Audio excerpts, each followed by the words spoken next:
नमस्कार। पूर्ण चंद्र कांडपाल जन जागृति का एपिसोड नंबर 1263 यानी 1263। आज और मन और बुद्धि की बात करता हूँ। मन और बुद्धि में सभी अपने अपने हिसाब से इसकी परिभाषा करते हैं, इस पर टिप्पणी करते हैं, इसकी व्याख्या करते हैं। लेकिन दूसरे शब्दों में अगर ये कहें कि मन अगर घोड़ा है तो बुद्धि लगाम है।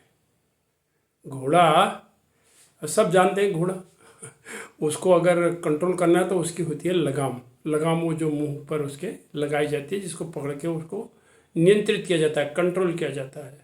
और जो घुड़सवार वही होता है जो उसको लगाम को सही ढंग से पकड़ना जानता है। तो मनुष्य की पहचान तो तब है जब मुसीबतों में भाग लेगा और मुसीबतों से भाग लेगा।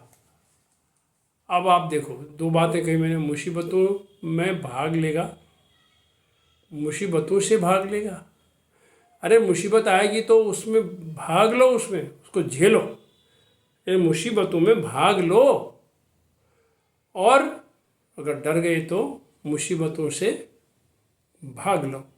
तो मनुष्य की ये पहचान नहीं है। मनुष्य की पहचान है मुसीबत समस्या जो आएगी उसमें भाग लेना है, उसका पार्टिसिपेशन करना है और उसको समझना है और उससे जूझना है।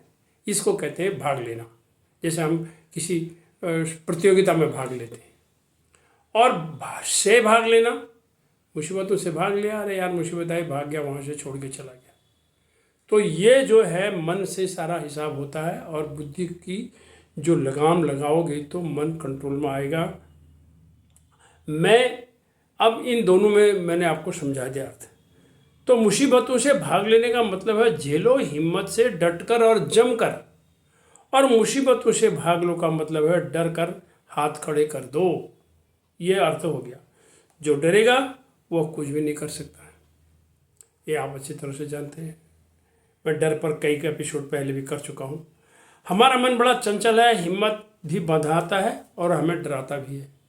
अब मन की चंचल वही फिर लगाम वाली बात है।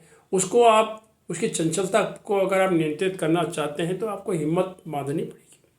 यदि हम बुद्धि से काम लेंगे तो जीत अवश्य होगी, फिर मन कंट्रोल में आ जाएगा। इसलिए इस चंचल मन रूपी घोड़े की लगाम बुद्धि है, उसको सही बुद्धि के हिसाब से उसको पकड़िए। कहा जाता है दिल से नहीं दिमाग से काम लो। ये भी लोग कहते हैं अरे यार दिल से क्या काम लेता है, काम दिमाग से लो।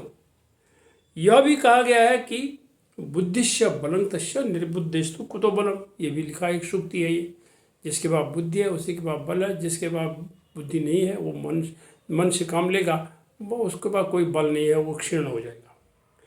हम श्रद्धा के नाम पर यदा कदा बाहरी स्नान करते हैं।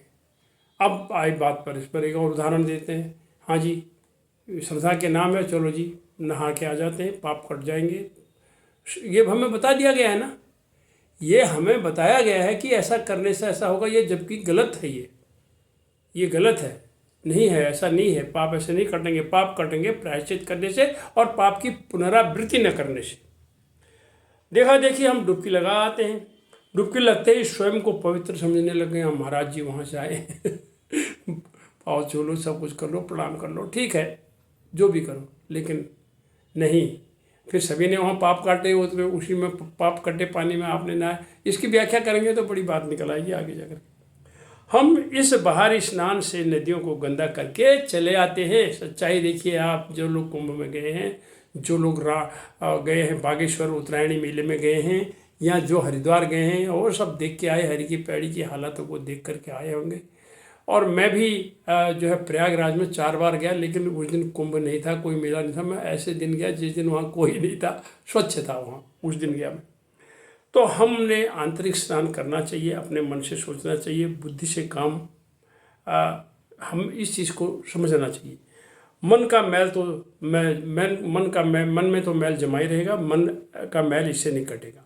इसलिए मन से छल कपट नफरत ईर्ष्या द्वेष को निकालो, यही मन का मैल है। तभी आंतरिक शांति मिलेगी, तभी मुसीबतों से भाग भी लोगे, तभी मुसीबतों से भागोगे नहीं, डरोगे नहीं। इसलिए मन के घोड़े पर बुद्धि का लगाम लगाना बहुत जरूरी है। धन्यवाद, नमस्कार।